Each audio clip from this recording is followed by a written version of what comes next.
Cricket ചിത്രത്തിലേക്ക് എല്ലാവർക്കും സ്വാഗതം. IPL ഇന്ന് ചെന്നൈയും മുംബൈയും തമ്മിലാണ് മത്സരം. നമുക്കറിയാമല്ലോ, രണ്ടുപേരും ഒരു മത്സരം ഓൾറെഡി ഏറ്റുമുട്ടി. ആ കളിയിൽ CSK വിജയിച്ചു, വമ്പൻ വിജയമാണ് സ്വന്തമാക്കി. ഇന്ന് റിവെഞ്ച് എടുക്കണം മുംബൈക്ക്. പക്ഷെ രണ്ട് ടീമിൽ നിന്ന് വിജയിച്ച് പറ്റൂല്ലെങ്കിൽ സെമി സ്പോട്ടൊക്കെ അവതാളത്തിലേക്കാവുന്ന കാഴ്ച കാണാം. 5 IPL ട്രോഫികൾ നേടിയ ക്യാപ്റ്റൻ MSD, 5 IPL ട്രോഫി നേടിയ ക്യാപ്റ്റൻ രോഹിത് ശർമ്മ, 3 ICC ട്രോഫികൾ നേടിയ ക്യാപ്റ്റൻ MSD, 2 ICC ട്രോഫികൾ നേടിയ രോഹിത് ശർമ്മ. രണ്ടുപേരും ക്രിക്കറ്റ് ലോകത്തിന്റെ ഏറ്റവും മികച്ച ക്യാപ്റ്റന്മാരിൽ ഒരാളാണെന്ന സംശയത്തിൽ ആർക്കും ഒരു തർക്കവും സംശയങ്ങളുണ്ട്. അതായത് രണ്ടുപേരും മികച്ച ക്യാപ്റ്റന്മാർ തന്നെയാണ് ക്രിക്കറ്റ് ലോകം കണ്ടതിൽ വെച്ച്. ഇപ്പൊ രണ്ടുപേരും ഈ ടൂർണമെന്റിൽ അത്രയധികം കളിക്കുന്നില്ല. ധോണി ഈ ടൂർണമെന്റ് ഒരു മത്സരം പോലും കളിച്ചിട്ടില്ല. ഹിറ്റ്മാൻ ആവട്ടെ 3-4 മത്സരം മാത്രമേ കളിച്ചിട്ടുള്ളൂ.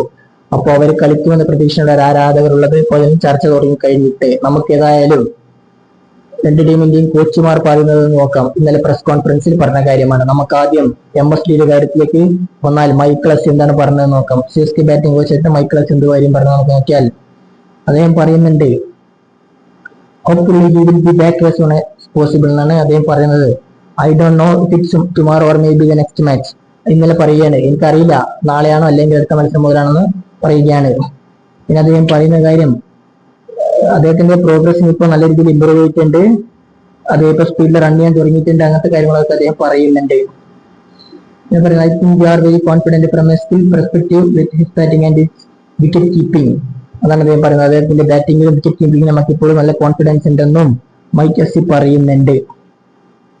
പക്ഷെ ഇപ്പോഴും ഒഫീഷ്യലായിട്ട് അവർക്ക് കൺഫേം ചെയ്യാൻ പറ്റുന്നില്ല നാളെ കളിക്കുമെന്ന്. ഒരു പക്ഷേ നാളെ കളിച്ചേക്കാം. അതായത് ഇന്നലെ പറയുകയാണ് ഒരു പക്ഷേ നാളെ കളിക്കും, അല്ല അതിന് അടുത്തുള്ള മത്സരത്തിൽ അദ്ദേഹം കളിക്കുമെന്നാണ് ഇപ്പോൾ CSKയുടെ MSDയുടെ കാര്യത്തിൽ മൈക്ക് പറയുന്നത്. ഹിറ്റ്മാന്റെ കാര്യത്തിലേക്ക് വന്നാൽ ഹിറ്റ്മാന്റെ കാര്യത്തിൽ എന്താണ് ജയവർദ്ധന പറയുന്നത് നമുക്ക് നോക്കിയാൽ, ജയവർദ്ധന പറയുന്ന കാര്യം എന്താണെന്ന് അറിയോ? അദ്ദേഹം ഇപ്പൊ നല്ല രീതിയിൽ ഹാർഡ് വർക്ക് ചെയ്യുന്നുണ്ട്. അദ്ദേഹം ഇപ്പൊ മെഡിക്കൽ ടീമിനോടൊപ്പമാണുള്ളത്. നമ്മൾ ഇതുവരെ ഒരു ഡിസിഷൻ എടുത്തിട്ടില്ല. രാവിലത്തെ അവസ്ഥ നോക്കിയിട്ട് നമ്മൾ ഡിസിഷൻ എടുക്കുമെന്നാണ് ഇപ്പോൾ ജയവർദ്ധന പറഞ്ഞത്. അദ്ദേഹത്തിന്റെ ഒരു കംഫർട്ട്നെസ് ഒക്കെ നമുക്ക് നോക്കേണ്ടതുണ്ട്. ഇപ്പൊ അദ്ദേഹം എല്ലാ കളിയും പ്രാക്ടീസ് ചെയ്യുന്നത് അദ്ദേഹം മെഡിക്കൽ ടീമിനോടൊപ്പം ഉണ്ട്. മെഡിക്കൽ ടീം എന്ത് പറയാം അതുകൂടി നമ്മൾ നാളെ തിങ്ക് ചെയ്യുമെന്നാണ് ഇപ്പോൾ ജയവർദ്ധന പറയുന്നത്. ഹിറ്റ്മാനെ കുറിച്ചിട്ടാണ് ഈ വാക്കുകൾ പറയുന്നത്. അപ്പൊ ഏതായാലും ക്രിക്കറ്റ് ലോകത്തെ കൂടുതൽ അപ്ഡേറ്റ്സുമായി നമ്മൾ വീണ്ടും എത്താം.